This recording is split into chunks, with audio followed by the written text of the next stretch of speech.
Hi, I'm Laura with Spiritual Awakenings. I am here to talk about clairsenses. This is actually a piece from my psychic development series where I introduce people to their own abilities and who they are. There are things that are special about every single one of us that we just don't even realize we have in us until we start to get a little bit more information on what exactly these things are. So I'm going to go ahead and start going into it. The first thing I want to go into is being clairvoyant. So clairvoyance is when you're able to see auras, being able to see spirits, angels, beings, having dreams, being able to see visions and things like that. And a lot of times people don't really understand what that means, right? So when you go to bed at night and you have a dream, and that dream is similar to something that actually happens in reality, that would be clairvoyance. That would be a psychic ability. That would be you tapping into premonition or something that's getting ready to happen in the future or that's happening for somebody at the moment. This is a psychic ability most people don't really understand about. The next one is claircognizance. This one is actually one of the most common psychic abilities there is out there. It is downloads of information. So when you just know things, you don't know why you don't know how you got the information, but for some reason, you know everything you need to know about this subject. That in itself is a download of information that comes from divine. I like to call it, well, I'm going to just call it what it is, claircognizance, right? So when you're having a conversation with somebody and they bring up a subject that you're really not very aware about, but for some reason, you've got all the information, you just hit on a psychic ability. Most people don't understand that your intuition is actually an ability, and it's an active ability. When you are able to just know not to walk across the street because you can't see around a corner, and then you don't, and a car comes by at 50 miles an hour and you barely miss getting hit by a car, guess what that was? That was your psychic ability working to warn you about something that was getting ready to happen to hurt you. So it's really important to understand that these abilities are here to help us keep ourselves safe, to help us understand more about each other, to help us understand more about what's happening in the world around us, because in this physical human world that we live in right now, we don't pay attention to natural things that are happening around us. We're on our cell phones, we're on our computers, we're talking to coworkers, we're trying to plan tomorrow or 5 years from now, or we're going deep dive down into the past. Either way, we do not live in the now.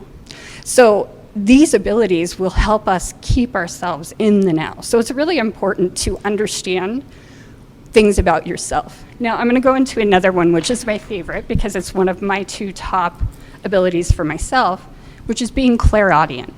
So clairaudience is a little bit interesting. You hear things other people don't hear. So if you look at cats and dogs, right, they have these extrasensory abilities of being able to hear things and sense things that we just don't. And so for me, the way this works is a lot of times I'll be in a place and I'll hear my name, turn around and no one is there. Somebody's trying to communicate with me. So my clairaudience is working. I communicate with spirits, guardian angels, crossed over loved ones, ancestors, deities, whomever is trying to communicate with me or others around me. And sometimes they're just looking for help. But a lot of times this will scare the crap out of people. And I'm going to be honest because it was not a gift to me for a very long time. It was actually torture for a very long time until I started actually taking classes myself to hone in my psychic abilities. So again, there are things that naturally occur that can be very scary. They can be very intimidating. They can be extremely weird. But they're also gifts if you can use them the right way and if you understand what's happening to yourself. So it's interesting because there's a couple of odd clairsenses that not a lot of people know about. One of my favorites is clairtagency. So clairaudience is called psychometry as well, which is another one of my personal favorites. And it's the ability to read energy through your hands. So what happens is you'll touch things. You'll touch people, you'll touch animals, and you'll get a sense of information from that. You can feel their feelings. You sometimes will get visions. And this is one that a lot of police departments will work with psychics on missing person cases. They'll hand you something to hold. You feel it, you close your eyes, you sense it. And then sometimes you're able to see flashes of what that person is seeing, or what they have seen, or where they've been. And in those kind of cases, you can send them to go look in these spaces. And sometimes they actually find people. I actually had a very, very good friend who, she was on search and rescue. And she had to stop after many, many years because, you know, you don't always see wonderful things. And it can be very painful to see those things. But again, you can help someone. You can save a life. You can help someone's family get an honest truth. So when you're looking at psychic abilities and clairsenses, they are so important. They're a lot more important than we give them credit for. So again, I just wanted to give you a little introduction on what this means to me, because as a person, this actually saved my life. It made me feel more comfortable in my own skin, made me feel like the things that I thought were torture to me was actually a gift, and it was something that I could use to help other people. And now, I not only get to use it to help other people, but I get to teach others how to use it to help themselves and to help others. And I feel like that just keeps giving and giving and giving and giving. And so that is not only just a support to me, but it's a support for everybody else I get to touch their lives with. So thank you very much. I'm Laura White again with Spiritual Awakenings, and I hope you enjoyed this.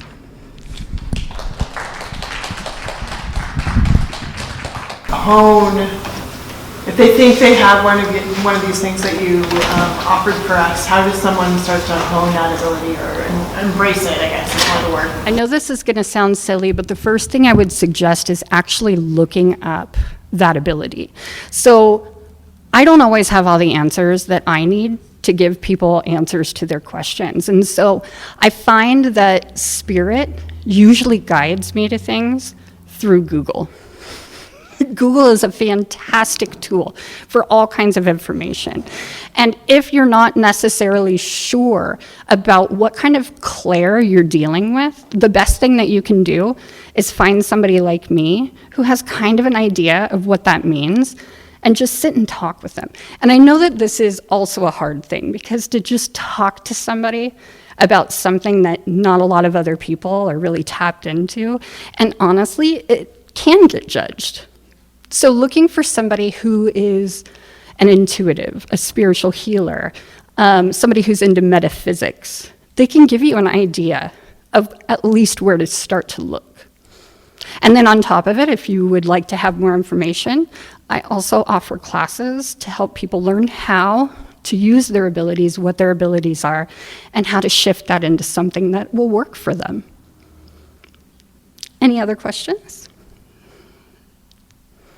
Yes, sir. So when you just get a download of information, what clair is that again?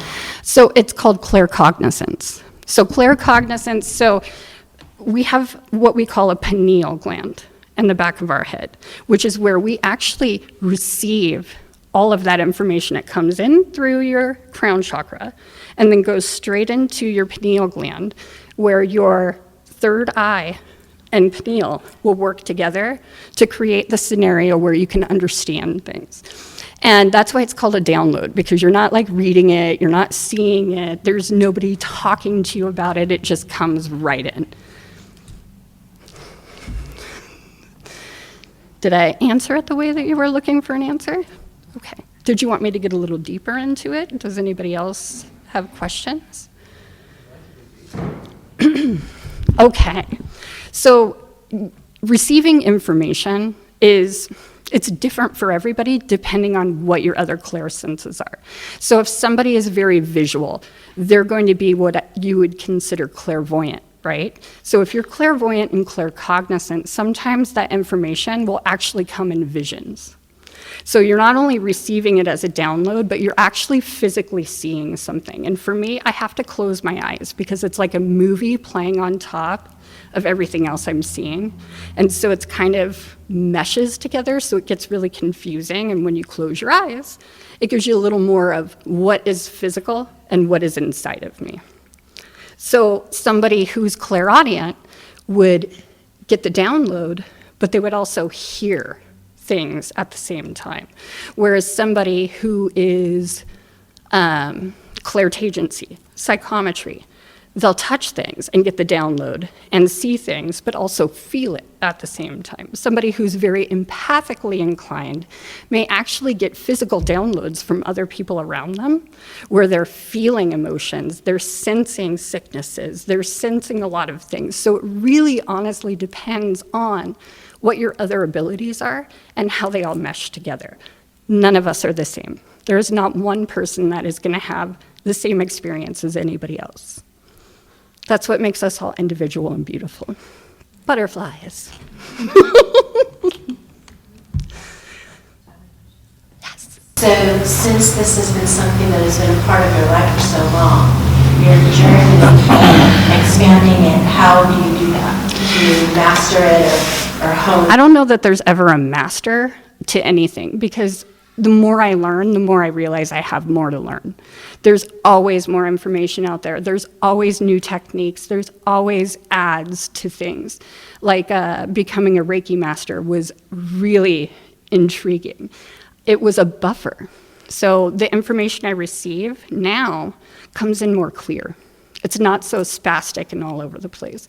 And I have a little bit of a cap from how much I take in, which is good.